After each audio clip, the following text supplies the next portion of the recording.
मैं और मेरे दोस्त रात के ड्राइव पर निकले। हमें आत्मसंघात और मस्ती का आलस्य था।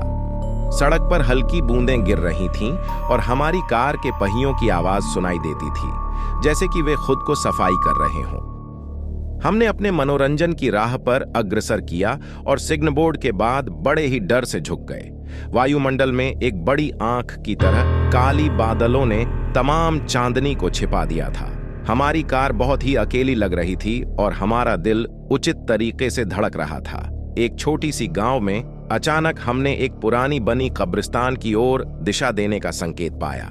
हमने कार को रुकाया और तेज गर्मी के बावजूद बाहर निकले। उस कब्रिस्तान के पास आत्मसंघाती लगने वाले पेड़ पौधों की सुनसान सूनी सूचना थी। एक अचानक के बाद हमने एक पुरानी और तोड़ी हुई कब्र को देखा। वह अधूरी जिंदगी की याद दिलाने वाली थी।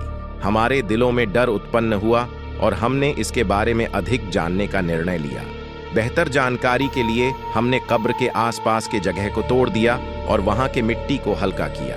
इसके नीचे हमने एक पुरानी किताब पाई जिसमें कुछ अजीब और भूतियां चित्रित थे। किताब का दिल काफी पुराना था और वह ताजगी से नहीं बरसाती थी। हमने इसे धीरे धीरे खोला और उसके पन्नों को देखा।